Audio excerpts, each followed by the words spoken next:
This is Andy Perot for Boxing Social in association with Betfred. I'm delighted to be joined by former world champion Andy Lee. Andy, we've just witnessed Josh Warrington pick up a split decision victory over Kid Galahad. What were your thoughts on the fight? I thought the decision was just right. It was a very close fight. Rounds were very close, hard to call. I felt that he won it in the last round because he forced it. He really forced it, and he found a way to win, and that's what champions do. Kid Galahad showed he belongs at world class, and that he's a really good fighter. And he has not only the attributes or the skills, he has the temperament as well to be at this level. But he was just pipped tonight, I think. Just the extra bit of fitness or whatever was a bit of... just forced it at the end, Warrington, and that kind of edged it for him, I think. What was Kid Galahad not doing enough of, or what did he not seem to just click for him just to push himself over the line?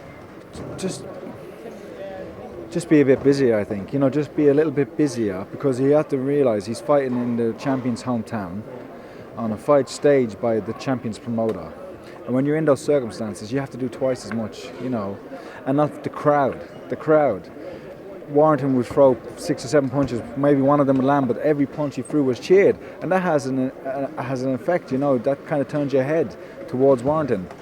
But Galahad really showed that he's a class operator, landed some really good punches in there.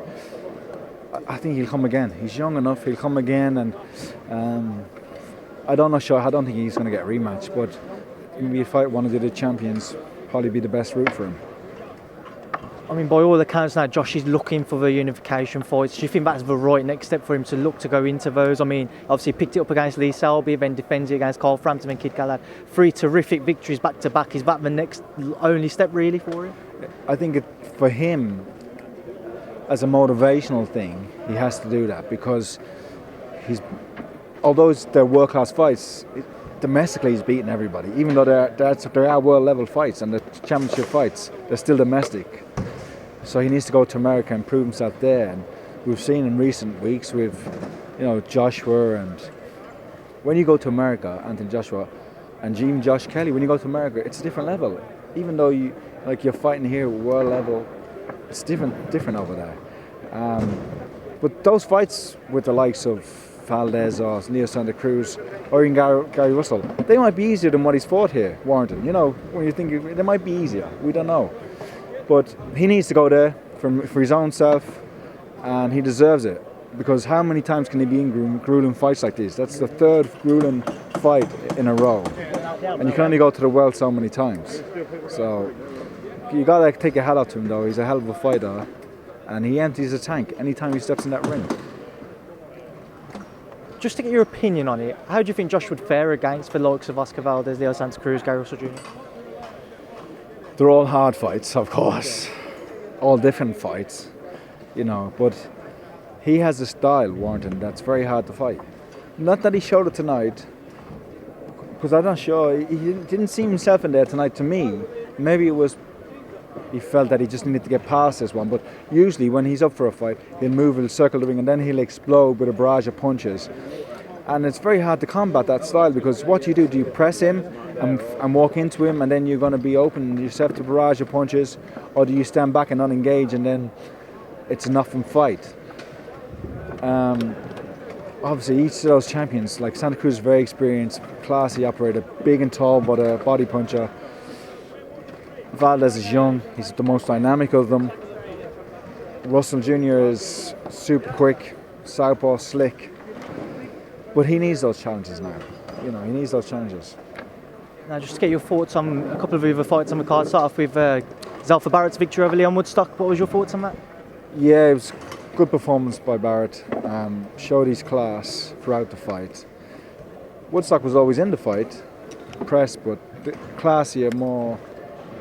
he's a better fighter, and he won the fight, and justifiably won the fight. Yeah, I thought Wellborn. I wasn't watching the whole fight with Metcalf. I thought Wellborn was winning or doing very well, and he got dropped with a great body shot. But you have to take into account, prior to the body shot, there was a low blow, and he's getting up from the low blow. He's hurt.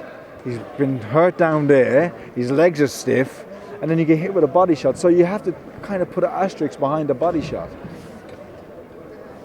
But it's not for me to say. I don't know Jason Wellborn like that, but when you're getting beaten stuff like that, and the way he kind of called it off himself, spread the gum shield out and walked away. It's got to be it for him now. I know you touched on it briefly earlier. Anthony Joshua's lost to Andrew Ruiz Jr. What was your thoughts on that? Just inexperience. And when you're boxing from a young age, you build up instincts of knowing how to act, and you go into autopilot when you're hurt. Those instincts kick in. And because his box started so late, he didn't know how to react to being hurt. He didn't know what to do. He was asking in the corner, what did I get hit with? What should I do? I think he'll come back, he'll improve. He has to. Now it's the test of how good he actually is. Not anything up to this point, now. It's about character and about what's inside, how much he wants it. And we'll see. It remains to be seen. What did you make of the criticisms towards Rob McCracken, his trainer, and also some of the rumours that he was knocked out in sparring or he had a panic attack just before the fight? It's all conspiracy theories, isn't it? But Rob McCracken was perfect in the corner. I thought what he was saying, the instructions he was given, and he's shown up to this point that he can handle a champion, many champions. Look at Carl Froch, look at all the other fighters he's trained. No, I don't get with that criticism. And finally, before I let you shoot off, does he have to take the rematch immediately, in your opinion? He has to, yeah, he has to, for his own credibility. No one's going to want to see him fight anybody else. Unless it's Wilder, or unless it's Fury, but no one's going to want to see him fight anybody else but Andy Ruiz. Andy, I know you've got to shoot off now, so as always, thanks for being Boxing Social. Thank you very much, yeah, chat soon.